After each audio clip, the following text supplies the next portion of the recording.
नमः श्रीवर्धमानाय निर्धूतकलिलात्मने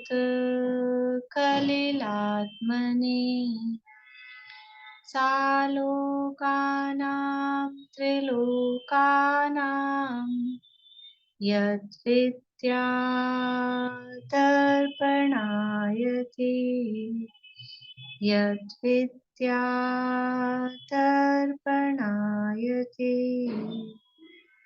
सकल पाप मल प्रक्षालक श्रीवर्धमान को करूँ नमन लोकालोक प्रकाशित करने जिनकी विद्या है दर्पण जिनकी विद्या है दर्पण।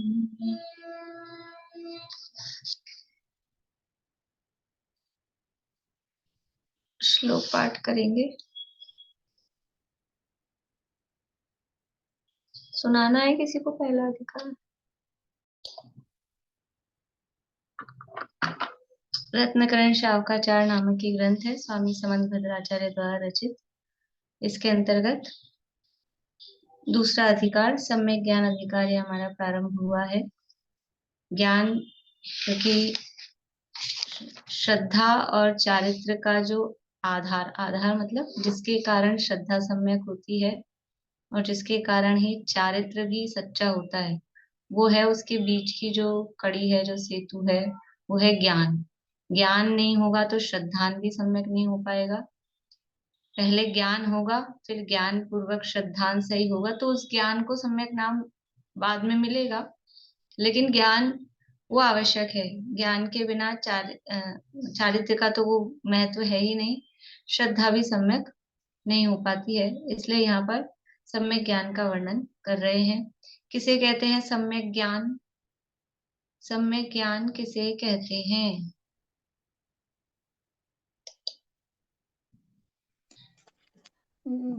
सात प्रयोजनभूत वस्तुओं के स्वरूप को न्यूनता से रहित, अधिकता से रहित, विपरीतता से रहित, संशय से रहित जानना। आगम के अनुसार गंधर्व देव ने कहा, इसको सम्यक ज्ञान कहा है। बहुत अच्छा। जैसा वस्तुओं का स्वरूप है, प्रयोजनभूत वस्तुओं का जैसा स्वरूप है, उनको वैसा जानना। बोली से चलो।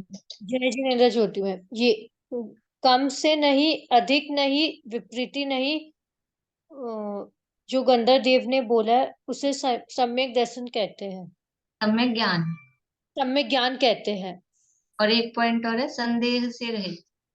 ओके, संदेह से रहित, बहुत बढ़िया। तो ये सम्यक ज्ञान है। सम्यक ज्ञान का स्वरूप यहाँ गंधर्व देव ने कहा है, आचार्यों ने कहा है, भगवान ने कहा है। तो न्यूनता से रहित, इसके अंतर्गत कल हमने देखा था न्यूनता अधिकता से रहित, और यहाँ भावार्थ में पूरा। और भी हम इसको इस रूप में ले सकते हैं, जैसे कि जो अन्य मत वाले हैं वो केवल एक पक्ष को मानते। वस्तु है अनंत धर्मात्मक। वस्तु कैसी है? वस्तु अनंत धर्मात्मक है, नित्यात्मक है, एकात्मक है, भेदात्मक है। वस्तु अकेली नित्य भी नहीं है, अकेली अनित्य भी नहीं है। कोई भी वस्तु, जीव एक है कि अनेक है?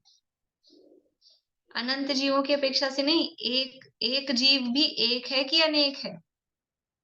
अनंत जीव तो अनंत है ही। लेकिन एक जीव को हम ले, मैं एक जीव हूं, तो मैं एक हूं कि अनेक हूं? कैसा हूं? बोलिए बबीता जी। एक है। एक है। एक है। कुछ लोग दो उंगली दिखा रहे हैं, अनेक हैं। कितना है? मैं एक हूं कि अनेक हूं? बोलिए सुलोचना भाभी। एक भी हूँ और पर्याय अपेक्षा अनेक भी हूँ। बढ़िया। अपेक्षा से देखा एक जाए तो भी हूं, अनेक। अभी इसी पर्याय में, इस एक पर्याय में अनेक हूं कि नहीं हूं? अनेक हूँ। कैसे है अनेकता? कि मैं द्रव्य की अपेक्षा से एक हूँ, गुणों एक की हूँ, अपेक्षा से एक अनेक, हूँ, पर्याय की अपेक्षा इस समय भी अनंत पर्याय हो रही है एक समय में ही। ये मनुष्य पर्याय तो एक पर्याय, वो द्रव्य पर्याय, समान जाति द्रव्य पर्याय है। लेकिन अनंत गुणों के अनंत पर्याय एट ए टाइम अभी हो रही है कि नहीं हो रही है? ज्ञान गुण के अलग पर्याय, दर्शन गुण के अलग पर्याय, श्रद्धा गुण के अलग पर्याय, मिथ्या दर्शन रूप की सम्यक दर्शन रूप, ज्ञान की मति ज्ञान रूप की शुद्ध ज्ञान रूप, दर्शन की चक्षु दर्शन रूप के चक्षु दर्शन रूप, सुख की सुख रूप अथवा दुख रूप, जैसी भी अस्तित्व की, वस्तुत्व की, द्रव्यत्व की, प्रमेयत्व की, सबकी पर्याय चल रही है कि नहीं चल रही है? तो द्रव्य अपेक्षा से मैं एक हूँ, लेकिन गुण और पर्याय की अपेक्षा से मैं अनंत अनेक हूँ। अनंत कहो, अनेक कहो। तो अब ये वस्तु को न्यून कैसे जानेगा कि कोई व्यक्ति कहता है, कोई पक्ष वाला कहता है कि वस्तु तो एक ही होती है बस। तो वस्तु है एक अनेकात्मक, और माना क्या? अकेला एक। वस्तु है नित्य भी और अनित्य भी, इसी समय नित्य है और इसी समय अनित्य है। पर्याय हर समय बदल रही है तो अनित्य है, और वो मैं जो द्रव्य हूँ वो वही का वही हूँ, तो मैं नित्य हूँ। उसी समय नित्य भी है वस्तु, अनित्य भी है। लेकिन कोई पक्ष वाले मानते हैं कि वस्तु तो अनित्य ही होती है, कोई पक्ष वाले मानते हैं वस्तु तो अनित्य ही होती है, नित्य ही होती है। तो ये वस्तु को क्या माना? ये वस्तु का स्वरूप कैसा माना? न्यून माना, कम माना, कम माना। और ये तो हो गया न्यून मानने के संबंध में। तो अन्यूनम, वस्तु को न्यून नहीं मानना, वस्तु को अकेला नित्य नहीं मानना, अकेला एक नहीं मानना। वस्तु नित्यात्मक है, एक अनेकात्मक है, अनंत धर्मात्मक है, तो उसको पूरा वैसा जानना, वो सम्यक ज्ञान है। अब अधिक जानना कैसे होगा? अधिक जानना कैसे होगा कि वस्तु को जो है नित्य का एकांत मानना। अधिक जानना कैसे हो गया कि वस्तु में नित्य एकांत रूप से नहीं है, नित्यता ही, बस वस्तु तो नित्य ही होती है, वही वही बात है, लेकिन उसी को हम अधिकता के रूप में ले रहे हैं। वस्तु ना तो एकांत से नित्य है, एकांत मतलब सर्वथा, वस्तु सर्वथा ना तो नित्य है ना सर्वथा अनित्य है। मैं सर्वथा एक हूं क्या? सर्वथा एक नहीं हूं, सर्वथा अनेक हूं क्या? अरे शरीर में ले लो, शरीर एक है कि अनेक है? कि अखंडता की अपेक्षा से एक है, लेकिन हाथ पांव अलग अलग अंगों की अपेक्षा से अलग अलग अवयव हैं तो अनेक भी है। तो हम सर्वथा शरीर को एक कहें कि सर्वथा अनेक कहें? तो ना सर्वथा एक है ना सर्वथा अनेक है, तो वस्तु में सर्वथा नहीं है, एकांत नहीं है, फिर भी उसको सर्वथा रूप से मानना, नित्यता को ही एकांत रूप से मानना, तो ये अधिक अधिक जान लिया। पहले तो केवल एक पक्ष को माना, बस नित्य पक्ष को, तो ये कम जाना। और अब वस्तु में नित्यता का एकांत नहीं है, लेकिन ये एक्स्ट्रा और मान लिया हमने।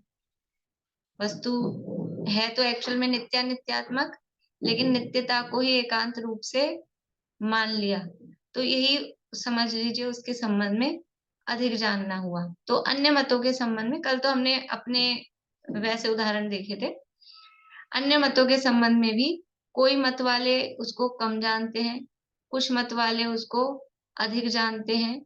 जैसे ऐसा होता है ना कि बौद्ध मत वाले हैं, थोड़ा बहुत तो अब आप लोगों को आइडिया लग गया होगा, अपनी बात होती रहती है। बौद्ध हैं, वो क्षणिकवादी हैं, सबको अनित्य मानते हैं। बौद्ध का नाम तो सुना है, बुद्ध का नाम तो सुना ही होगा सबने। दूसरे हैं सांख्य मत वाले। सांख्य मत वाले हैं, वो सब कुछ नित्य मानते हैं, सब स्थिर है, कुछ बदलता नहीं है, ऐसा वो मानते हैं। और एक तीसरे होते हैं, वो ऐसा मानते हैं कि वो नित्यात्मक मानते हैं। वो जैन नहीं, जैन नहीं है, लेकिन नित्यात्मक कैसे मानते हैं कि कुछ वस्तुएं हैं वो हमेशा नित्य ही रहती हैं, और कुछ वस्तुएं हैं वो हमेशा अनित्य ही रहती हैं। देखो हम कैसा नित्य मानते हैं, हम कैसा नित्य मानते हैं, एक ही वस्तु एक ही समय पर, उसी समय पर नित्य भी है अनित्य भी है। ये तो हम मानते क्या है, ऐसा है ही, एक्चुअल में ही ऐसा है, वस्तु का स्वरूप ही ऐसा है। लेकिन वो जो दूसरे मत वाले हैं वो क्या मानते हैं कि दुनिया में जितनी वस्तुएं हैं तो कुछ वस्तुएं तो नित्य हैं। जैसे कि समझ लीजिए, उदाहरण के लिए अपना ही उदाहरण देते हैं, जैसे सुमेरु पर्वत वगैरह हैं, जो अकृत्रिम रचनाएं हैं, वो तो क्या है, वो तो नित्य है, अनादिकाल से है, अनंत काल तक रहेंगी, शाश्वत है, तो वो तो है नित्य। जबकि है क्या वो एक्चुअल में? सुमेरु पर्वत है क्या एक्चुअल में? द्रव्य है, गुण है कि पर्याय है? सुमेरु पर्वत क्या है? द्रव्य है, गुण है कि पर्याय है?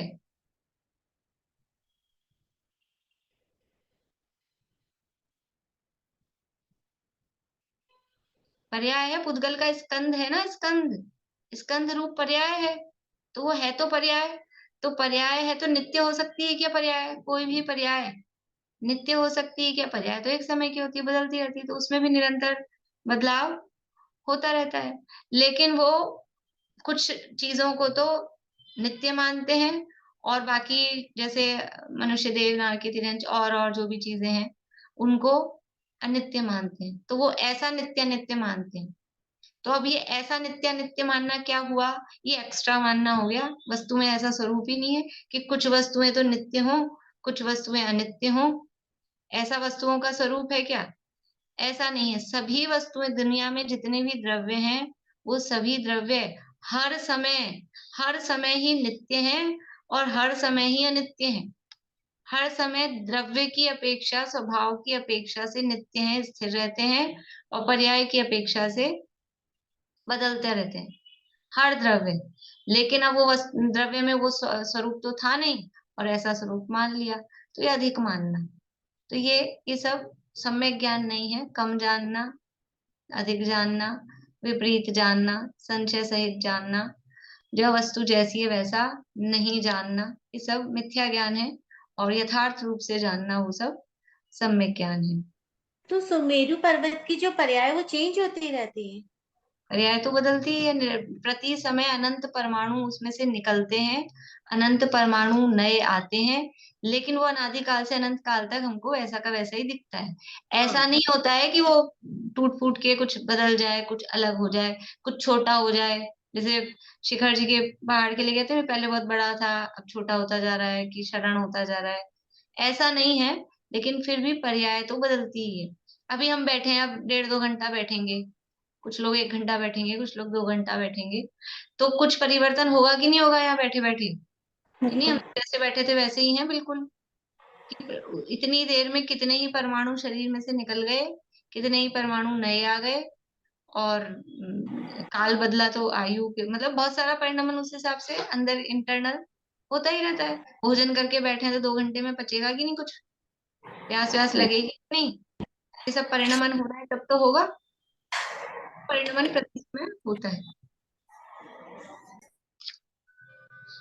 इस तरह से ये सम्यक ज्ञान की चर्चा यहाँ हुई थी। और फिर हमने देखा था कि ये जो सम्यक ज्ञान है, ये सम्यक ज्ञान हमको प्राप्त कहाँ से हो रहा है वास्तव में?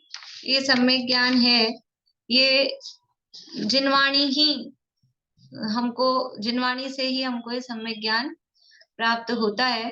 क्योंकि जिनवाणी है वो जिनेंद्र भगवान की वाणी है, जिनेंद्र भगवान उसके प्रतिपादक हैं, लेकिन जिनेंद्र भगवान हर समय अवेलेबल नहीं रहते हैं।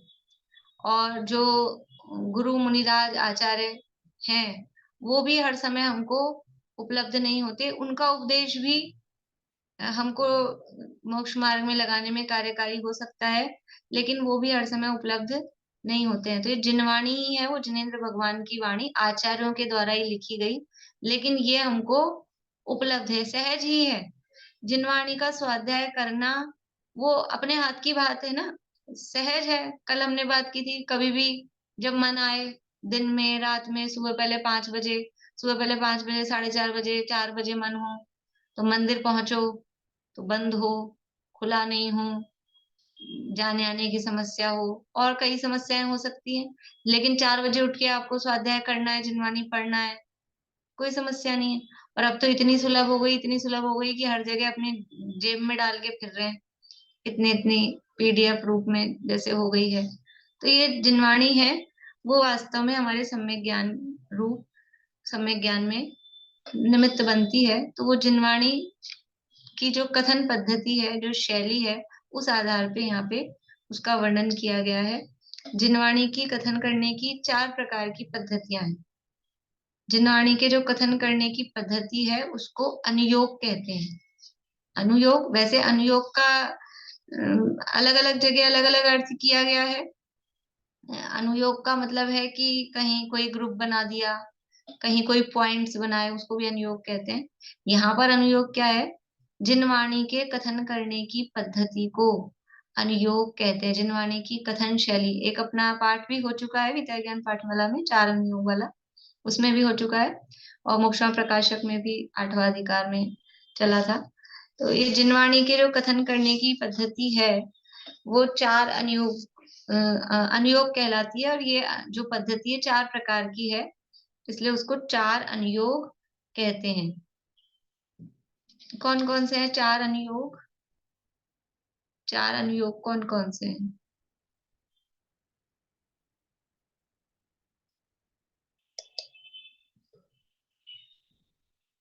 वर्तमान योग, करणान योग, चरणान योग। म्यूट हो गए आप, आवाज बंद हो गई है। वर्तमान योग, करणान योग, चरणान योग, धर्मान योग। हाँ, प्रथमानुयोग, करणानुयोग, चरणानुयोग और द्रव्यानुयोग, ये 4 अनुयोग हैं।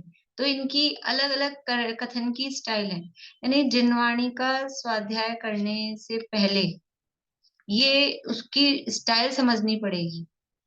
अब स्वाध्याय करने से पहले स्टाइल समझने के, स्वाध्याय नहीं करेगा कोई व्यक्ति, स्टाइल कहाँ से समझेगा?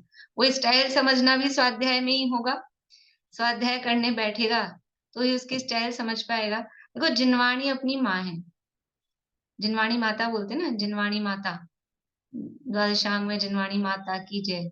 तो अपनी माँ की टोन, अपनी माँ की स्टाइल कौन बच्चा नहीं समझता है? सब बच्चे अपनी माँ की टोन, अपनी स्टाइल, मतलब वो टोन, किस टोन में माँ बोल रही है, वो बच्चा सब समझता है कि कैसी टोन है, माँ खुश होके बोल रही है कि नाराज होके बोल रही है, एक ही वाक्य को वो गुस्से में बोल रही है कि नाराज होके बोल रही है कि प्रसन्नता से बोल रही है, वो सब बच्चे समझते हैं।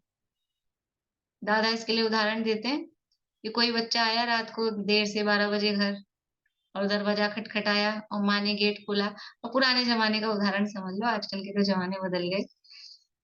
तो माँ ने पूछा कहाँ था इतनी देर तक, कि जैसे ही माँ ने ये पूछा ना कहाँ था इतनी देर तक, गलती हो गई मम्मी, अब नहीं जाऊंगा, अब नहीं जाऊंगा। कि मैंने ये कब पूछा गलती हो गई, सही हो गई?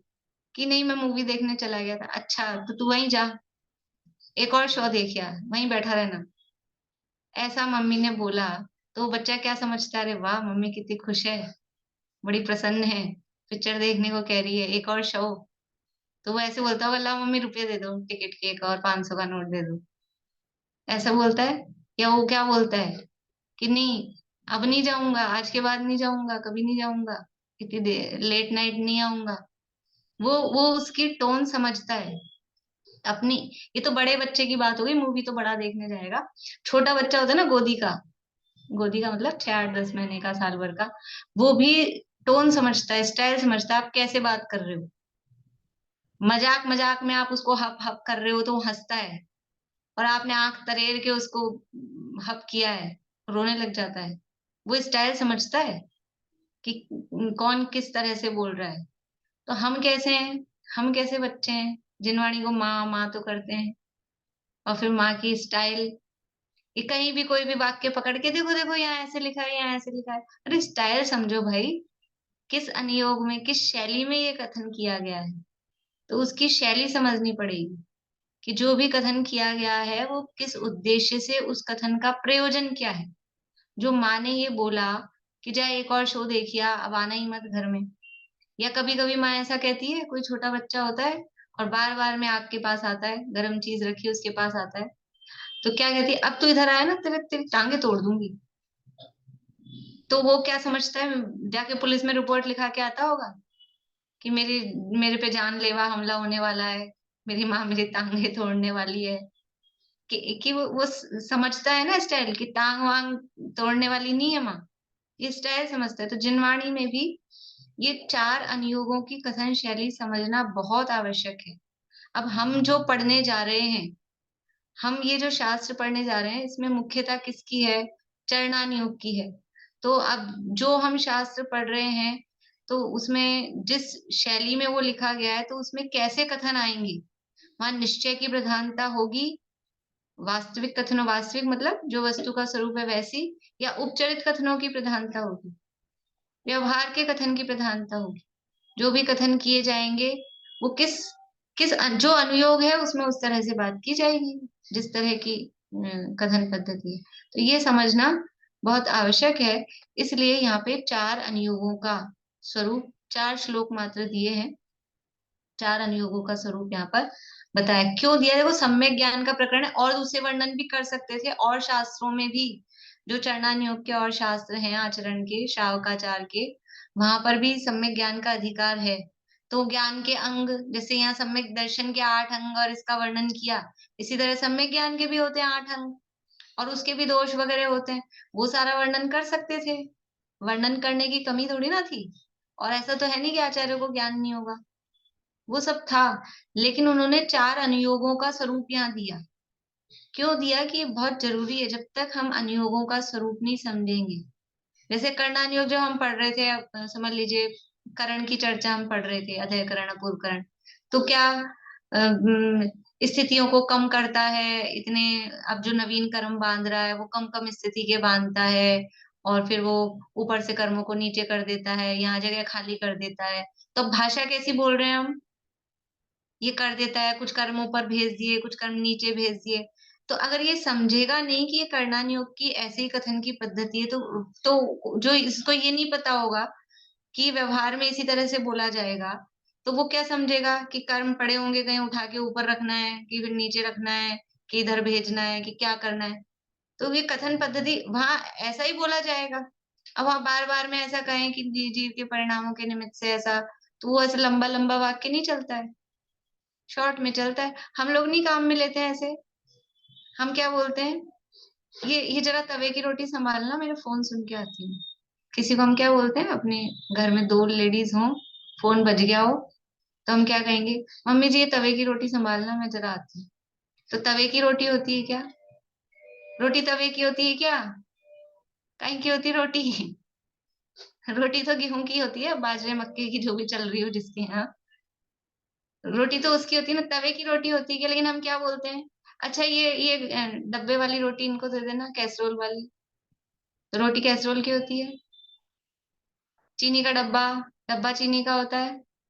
ये सब हम बोलते हैं तो हम समझते हैं ना, हम समझते हैं। चीनी का डब्बा है तो डब्बे को ही दूध में घोल दिया जाए।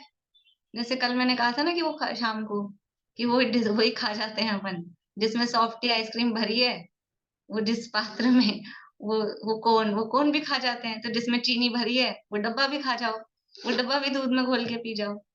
ऐसा होता है, सब समझते हैं ना। तो ऐसे ही यहाँ भी जिनवाणी का स्वाध्याय करने से पहले और स्वाध्याय करते समय ये समझना पड़ेगा। ये हर चीज पे ऐसा ठप्पा लगा के कि जिनवाणी में लिखा है, जिनवाणी में लिखा है, लिखा है, लेकिन उसमें किस अपेक्षा से लिखा है वो समझना अत्यंत आवश्यक है। तो यहाँ पर ये 4 अनुयोगों का स्वरूप यहाँ पर दिया है। देखिए श्लोक पढ़ते हैं। सबसे पहले सम्यक ज्ञान है वो किसको जानता है, इस आधार पे यहाँ पर 4 अनुयोगों का स्वरूप दिया है कि सम्यक ज्ञान है वो प्रथमानुयोग को जानता है, कर्णानुयोग को जानता है, चरणानुयोग को जानता है, और द्रव्यानुयोग जानता है। मतलब वो जिनवाणी की कथन करने की पद्धति को समझता है। कौन सा ज्ञान सम्यक ज्ञान है? जिसको जिनवाणी के कथन करने की पद्धति पता है, मतलब जो जानता है, न्यूनता से रहित जानता है वस्तु के स्वरूप को, विपरीत अधिकता से रहित जानता है, विपरीतता से रहित जानता है, संशय से रहित जानता है, जैसा है वैसा जानता है। और फिर वो जिनवाणी के जो कथन करने की जो पद्धति है, कि प्रथमान योग की क्या पद्धति है, कर्णानुयोग की क्या पद्धति है, चरणानुयोग की क्या पद्धति है, द्रव्यानुयोग की क्या पद्धति है, उसको भी जानता है। वो सम्यक ज्ञान है। स्वरूप सम्यक ज्ञान का ही बता रहे हैं। तो सम्यक ज्ञान है वो प्रथमान योग को जानता है कि प्रथमान योग है तो इसमें ऐसा ऐसा कथन करेंगे, इस तरह की बात करेंगे। देखिए अब सम्यक ज्ञान प्रथमान योग को जानता है, ऐसा श्लोक द्वारा कहते हैं। रत्नगण शावकाचार में पेज नंबर 84, श्लोक नंबर 43, दूसरा अधिकार है। श्लोक में बोलती हूँ, श्लोचना भाभी आप पीछे बोलिएगा। प्रथमानुयोगमर्था प्रथमानुयोगमर्था ज्ञानं चरितं पुराणमपि पुण्यम् ज्ञानं चरितं पुराणमपि पुण्यम् बोधिसमाधिनिधानम् बोधिसमाधिनिधानम् बोधति बोधः समीचीनः बोधति बोधः समीचीनः प्रथमानुयोगमर्थाख्यानं चरितं पुराणमपि पुण्यम् बोधिसमाधिनिधानम् बोधति बोधः समीचीनम् प्रथमानुयोगमर्थाख्यानं चरितं पुराणमपि पुण्यम् बोधिसमाधिनिधानं बोधति बोधः समीचीनः। देखिए क्या कह रहे हैं। प्रथमानुयोगम शब्द क्या है। प्रथमानुयोगम अर्थ आख्यानम। प्रथमानुयोगम अर्थ आख्यानम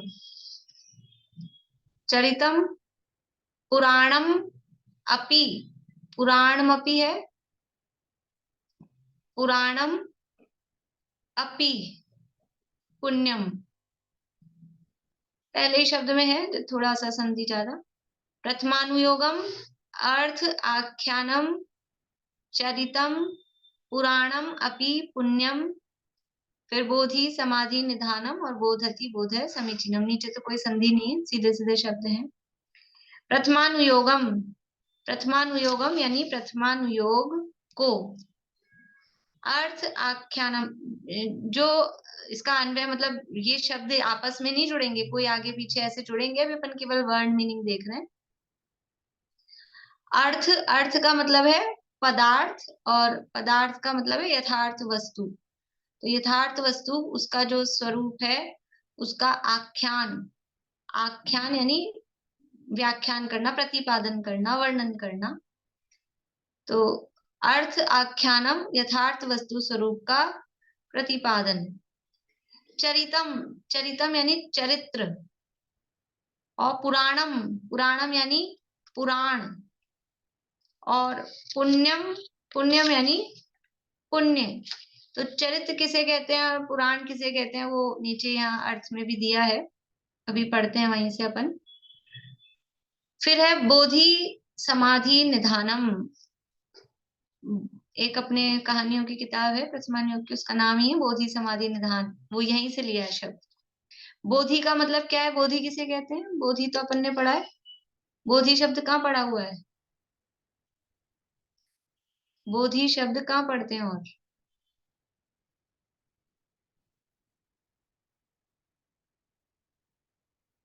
बोलिए रेखा जी। बोधि दुर्लभ भावना बोधि 12 हाँ 12 भावनाओं में 11वीं भावना है बोधि दुर्लभ भावना। बोधि का क्या अर्थ है वहां पर। बोधि का क्या अर्थ है बोलिए चित्रा आंटी। बोधि का तो ज्ञान से मतलब होता है। बोधि का मतलब ज्ञान ठीक है कथनचित ठीक है लेकिन वहां बोधि दुर्लभ में क्या अर्थ है मीना चाची। रत्नत्रय सम्यक दर्शन सम्यक ज्ञान का। बहुत बढ़िया। बोधि का मतलब अकेला ज्ञान नहीं वो है बोध। अकेला ज्ञान का अर्थ होता है वो होता है बोध। यह है बोधि। बोधि का मतलब है रत्नत्रय। वहां बोधि दुर्लभ में भी अकेले ज्ञान की दुर्लभता नहीं रत्नत्रय की दुर्लभता। तो बोधि का मतलब है रत्नत्रय।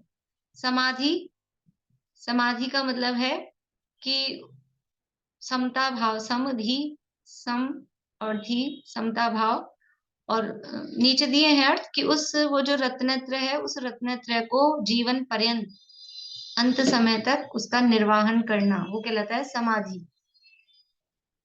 चर्चा भी करेंगे अपन। और निधान निधान क्या होता है निधान। बोधि यानी रत्नत्रय और समाधि यानी उस रत्नत्रय को समता भाव पूर्वक जीवन पर्यंत जीवन के अंत समय तक ले जाना। ऐसे बोधि समाधि का निधान खजाना भंडार। निधान समझते हैं निधान भरे हैं हमारे घर में निधान भरे हैं। निधान मतलब धन वैभव खजाना। तो ऐसा बोधि और समाधि का जो खजाना है बोधती, बोधती यानी जानता है। बोध, बोध देखो बोध दिया है, उसका अर्थ है ज्ञान। बोध का अर्थ है ज्ञान और बोधि का अर्थ होता है रत्नत्रय। तो यहाँ जो बोध शब्द दिया है वो है ज्ञान। और समीचीनः, समीचीनः यानी सम्यक, सम्यक ज्ञान। तो क्या अर्थ बनेगा?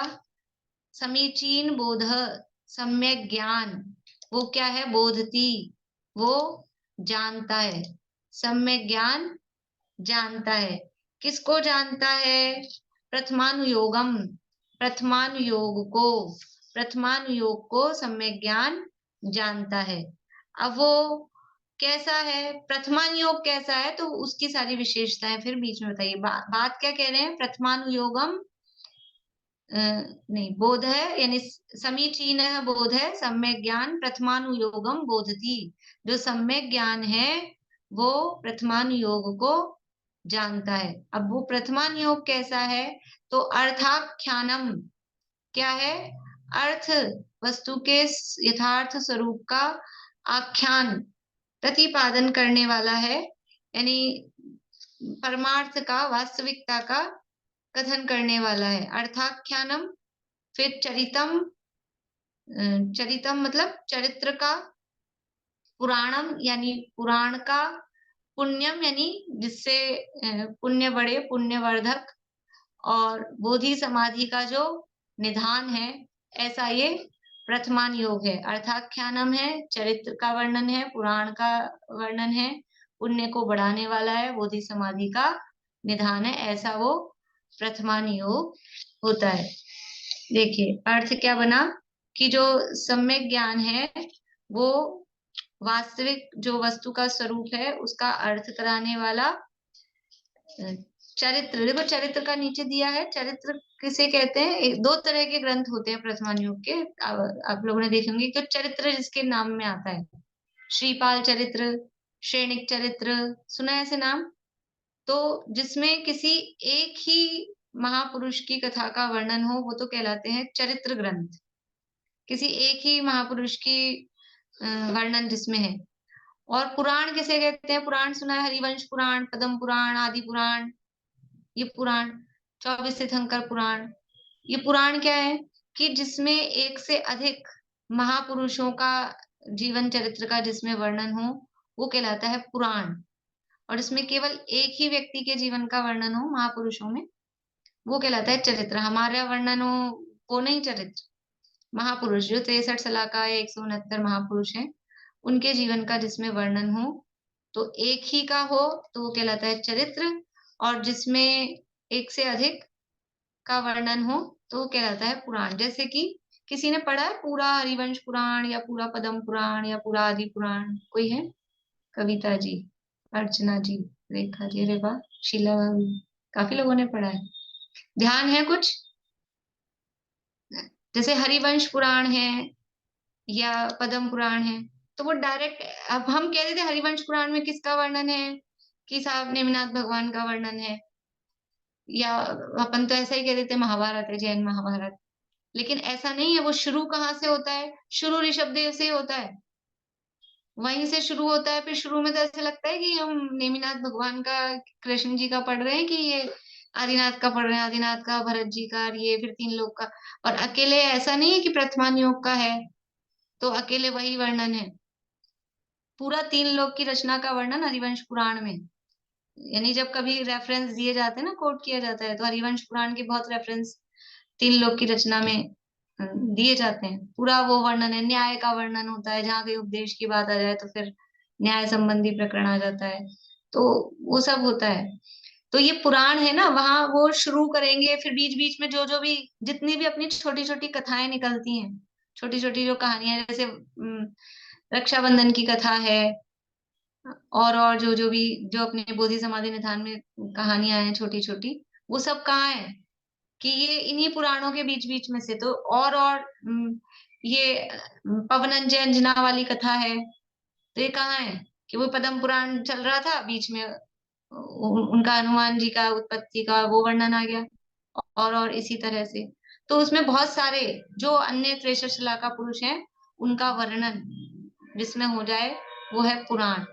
और जिसमें केवल एक ही मुख्य रूप से एक एक ही महापुरुष का श्रेणिक का ही वर्णन है उसमें, तो वो श्रेणिक चरित्र। प्रद्युम्न का ही जिसमें वर्णन है तो वो प्रद्युम्न चरित्र, इस तरह से वो चरित्र कहलाते हैं।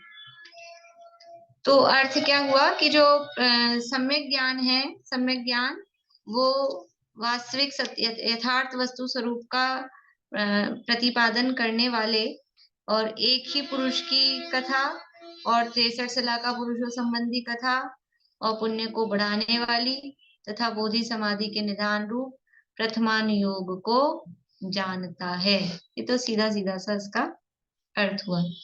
देखिए एक बार यहाँ से भी अर्थ पढ़ लेते हैं, फिर श्लोक और पद्यानुवाद पढ़ लेंगे। पेज नंबर 84 पे जो अर्थ दिया है, सम्यक ज्ञान प्रथमान योग को जानता है। कैसा है प्रथमान योग?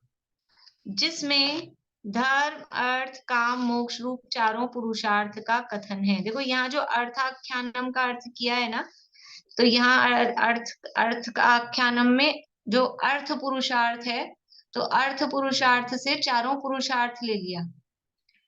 और वैसे हम जो अर्थ कर रहे हैं, अर्थ का मतलब यथार्थ परमार्थ। जैसे कि प्रथमान योग को ऐसा कहते हैं कि प्रथमान योग में कथाओं का वर्णन होता है, तो पता ही है जनरली सबको प्रथमान योग में किसका वर्णन होता है कि कथाओं का। और एक अपने दुनिया में चलती हैं कहानियां पंचतंत्र की या नॉवेल चलते हैं उपन्यास, तो वो कैसी होती हैं? वो कहानियां नंदन चंपक इनमें भी आती हैं, न्यूज़पेपर में भी आती हैं कोई इस तरह की, तो वो कैसी है? वो सब कल्पित होती हैं। जो कोई उपन्यास लिखे गए हैं बाहर के दुनिया के लौकिक, वो सब कैसे होते हैं? अच्छे भी होते हैं, शिक्षाप्रद भी होते हैं, शिक्षा देने वाले भी होते हैं, लेकिन वो यथार्थ का कथन करने वाले नहीं होते। वो किसी की कल्पना होती है। वो पात्र वगैरह सब वो जो भी राइटर है उनके चलते अपने मुंशी प्रेमचंद के कहानियां और उपन्यास, तो वो कोई सब यथार्थ होती हैं, वास्तविक होती हैं, ऐसा थोड़ी ना है। वो है अच्छी है, समझ लीजिए पढ़ने लायक होती हैं, उससे प्रेरणा मिलती है, लेकिन वो यथार्थ वस्तु के स्वरूप को, यथार्थ बात को नहीं बताती। पर हमारे जो प्रथमान योग में जो कहानी होगी वो ऐसे कल्पित नहीं होगी कि कहीं से ऐसे बता दिया कि सात सात समुद्र राज्यों का संग था और ऐसा हुआ और ऐसा हुआ फिर उपसर हुआ। ये कल्पित नहीं है, ये यथार्थ है।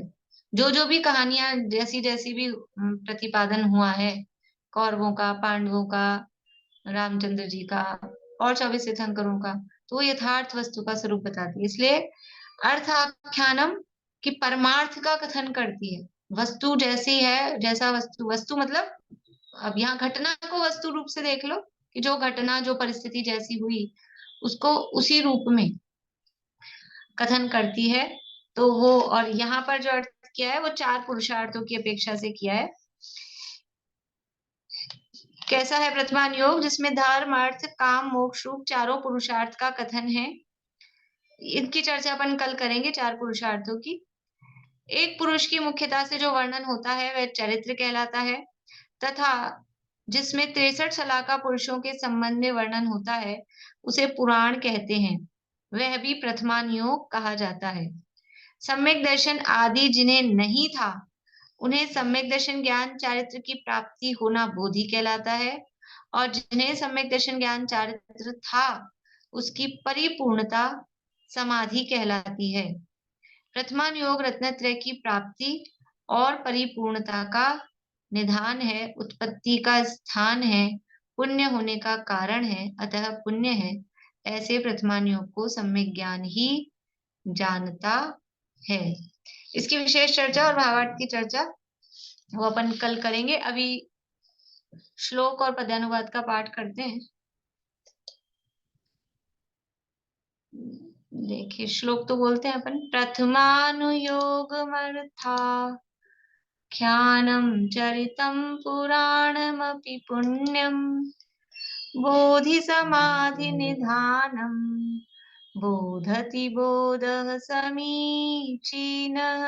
बोलिए मीना चाची, श्लोक बोलिए। प्रथमानुयोग प्रथम प्रथमानुयोगमर्थाख्यानं चरितं। पुराण अरे प्रथम वो योगम अर्थाख्यानं चरितं पुराणमपि पुण्यं बोधिसमाधिनिधानं बोधति बोधः समीचीनः। देखिए पद्यानुवाद पढ़ते हैं। पुण्य रूप अरुचरित पुराण कथन करता परमार्थ स्वरूप सम्यक श्रुत प्रथमानुयोग को जाने बोधि समाधि स्वरूप। इस तरह से ये प्रथमानुयोग का सामान्य स्वरूप अपन ने अभी देखा है। कल यहाँ अर्थ और भावार्थ की विशेष चर्चा करते हुए और थोड़ी बहुत फिर जैसा भी समय होगा कल परसों में उस प्रथमानुयोग का प्रयोजन क्या है, किस तरह से उस प्रथमानुयोग से प्रयोजन की सिद्धि होती है, कहानियों के माध्यम से भी किस तरह से हमारे प्रयोजन की सिद्धि होती है, कथाओं के माध्यम से भी, वो थोड़ी चर्चा कल करेंगे। अभी यहीं पूरा करते हैं।